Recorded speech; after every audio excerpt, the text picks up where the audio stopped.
বানিয়াচং থানাতে একটি মাত্র পুলিশকে জনতা বের করে হত্যা করেছিল থানার মধ্যেই। কেন এই ঘটনা ঘটেছিল?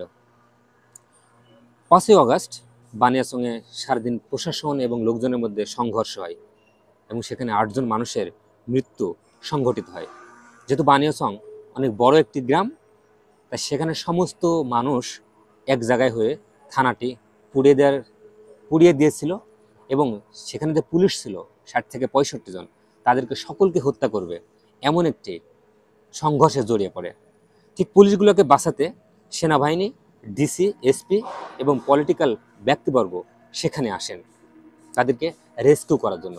কিন্তু দিনভর বানিয়াচংয়ের লোকজনের সাথে সেনাবাহিনীর মিটিং বৈঠক হওয়ার পরেও তাদের একই কথা, আমাদের পুলিশরা আমাদের উপরে হত্যা করেছে, পুলিশ আমাদেরকে গুলি করেছে, তা আমরা এই পুলিশদের প্রত্যেককে হত্যা করব। কিন্তু সেনাবাহিনী রাত 3টা পর্যন্ত তাদের সাথে বৈঠক করে শেষ পর্যন্ত তারা একজন পুলিশকে তাদের হাতে ছেড়ে দিতেই হবে এমনটি কথা আসে। কেন এই কথাগুলো আসে? কারণ তাদের 8জন লোক মৃত্যুবরণ করেছে। তখন সেনাবাহিনী তাদেরকে বলতে থাকে যে আমরা একটা লোকও আপনাদেরকে দিতে পারবো না। তখন উৎসুক জনতা বলে, আপনারা যদি আমাদেরকে একজনকে না দেন তাহলে আপনাদেরকে আমরা এখান থেকে যেতে দেব না। ঠিক এইরকম একটি ঘটনা সেখানে ঘটেছিল। কেন সন্তোষ চৌধুরীকে তারা বেছে নিয়েছিল মারার জন্য এবং তাকে শেষ পর্যন্ত মেরেই ফেলেছিল? তো এক পর্যায়ে যখন পুলিশগুলোকে রেস্কিউ করা হচ্ছে, পুলিশগুলোকে নিয়ে যাওয়া হচ্ছে, থানার বাইরে যখন লাইন দেওয়া হয়, তখন সন্তোষ চৌধুরীকে থাবা দিয়ে লোকজন নিয়ে গিয়ে থানার মধ্যেই সবাই লাঠিসোঁটা দিয়ে মেরে তাকে মৃত্যুবরণ করে। তাকে কেন বাছাই করা হলো? গ্রামের লোকের অভিযোগ, সন্তোষ চৌধুরী কারণে অকারণে যারা আওয়ামী লীগ করতো না তাদেরকে টর্চার করতো, তাদেরকে নির্যাতন করতো। কিন্তু আরেক পক্ষ বলেছে সন্তোষ চৌধুরী যারা মাদক ব্যবসায়ী ছিল, মাদকদের প্রোটেস্ট করতো, মাদক ব্যবসায়ীকে ধরতো, এলাকায় শান্তি শৃঙ্খলা নিয়ে আসতো। তো উৎসুক জনতা যখন একজন পুলিশের কথা বলেছিল, তাদের মধ্যে ঠিক মাদক ব্যবসায়ীরাই বলেছিল, সন্তোষের নাম বলেছিল এবং সন্তোষ বলেই, সন্তোষ চৌধুরী বলেই সেখানে উৎসুক জনতা চিল্লায় এবং তাকে দিতে হবে আমাদের কাছে। এইভাবেই পুলিশগুলোকে যখন থানার মধ্য থেকে বের করা হয়, সন্তোষ চৌধুরীকে থাবা দিয়ে ধরে নিয়ে তাকে হত্যা করা হয়েছিল উৎসুক জনতা। পুলিশ হয়তো ভেবেছিল যে তাদেরকে রেস্কিউ করে নিয়ে যাবে অথবা ওই যে উৎসুক জনতার বিরুদ্ধে ফাইট করবে সেনাবাহিনী, কিন্তু সেটা তারা করেনি। এই টোটাল ঘটনা। আমার প্রশ্ন হচ্ছে এখানে, পুলিশ কেন জনতার বুকে গুলি ছুড়লো? এর কারণটা কি? এই কারণটা খতিয়ে দেখা উচিত। কেন সে গুলি ছড়েছে? পুলিশের কি গুলি করার অধিকার রয়েছে? যদি পুলিশের গুলি করার অধিকার রাখে, কোন পর্যায়ে পুলিশ গুলি করতে পারে সেটা খতিয়ে দেখতে হবে। আরেকটা বিষয় হচ্ছে, পুলিশ কেন জনগণকে বুকে গুলি করতে যাবে? কেন তারা এই কাজটি করতে যাবে? এটাও তো একটা অন্যায়। আমরা যাদের টাকায় পুলিশের বেতন হয়, যাদের টাকায় প্রশাসনের বেতন হয়, সরকারি কর্মচারী কর্মকর্তার বেতন হয়, তাদের বুকে কেন গুলি ছুড়বে? এই সংঘর্ষ এই পর্যন্ত বা কেন যাবে? এটা আমার প্রশ্ন। দ্বিতীয় প্রশ্ন হচ্ছে, ধরে নিলাম পুলিশ খুব অপরাধ করেছে, পুলিশ 8জন লোককে মেরে ফেলেছে, অবশ্যই এটি অন্যায়।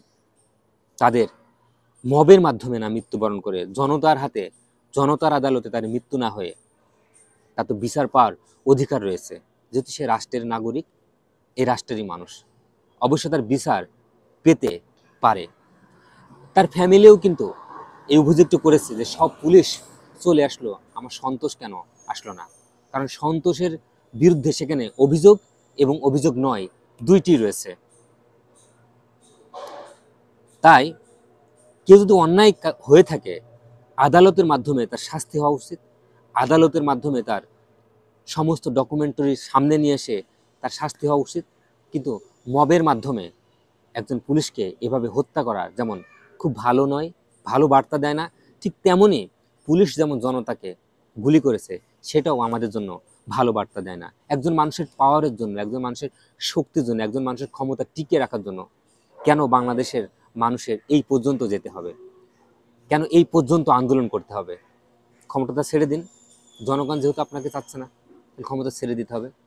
এই ধরনের সংঘর্ষ, এ ধরনের মৃত্যু আমরা আসলে কেউই এ পক্ষপাতিত্ব নই। আর রাষ্ট্রে যখন কোনো একটি অকারেন্স হয়, যখন একটি বড় ঘটনা হয়, রাষ্ট্রেরও জবাবদিহিতা থাকতে হয় সেখানে। রাষ্ট্রের জবাবদিহিতা থাকলেও প্রত্যেকটি মানুষ সুন্দর সুস্থভাবে বাঁচতে পারে। যেমন আমরা বিভিন্ন পেপার পত্রিকায় খবরের কাগজে দেখেছি ৪৪ জন পুলিশকে হত্যা করা হয়েছে ৫ই অগাস্টকে কেন্দ্র করে। কিন্তু প্রশ্ন হচ্ছে তাদেরকে দায় মুক্তি দেওয়া হয়েছে। অর্থাৎ দায় মুক্তি দেওয়ার অর্থ তারা সেই পুলিশের পরিবার থানায় কোনো মামলা করতে পারবে না, কেন মৃত্যু হয়েছে সেই কথাও তারা বলতে পারবে না। এটা কি আসলে সমীচীন হলো? এটা কি আসলে সমীচীন হয়? এই ৫ই অগাস্টের ব্যাপারটা বাংলাদেশের প্রত্যেকটি নাগরিক এবং বাংলাদেশকে এই ইতিহাসটা অনেকদিন বয়ে বেড়াতে হবে। তাই এটাও তো দায় মুক্তি দিয়েই আসলে কি এটা দায় মুক্ত হয়? আমি কি ওই পুলিশের পরিবার কি তারা আসলে কেন মৃত্যু হয়েছে তার আইনটি বা তার নাগরিক সুবিধা বা আইনগত সুবিধা সে পাবে না? এবং কোন পর্যায়ে এই পুলিশগুলো গুলি করেছিল জনতাকে, এটাও উঠে আসা উচিত, এটারও বিচার হওয়া উচিত। আর পুলিশই বা কেন জনতাকে গুলি করবে? পুলিশের গুলিতে কেন জনতা মৃত্যুবরণ করবে? আর পুলিশই কেনই বা জনতাকে, পুলিশের গুলিতে কেন জনতা গুলিবিদ্ধ হবে?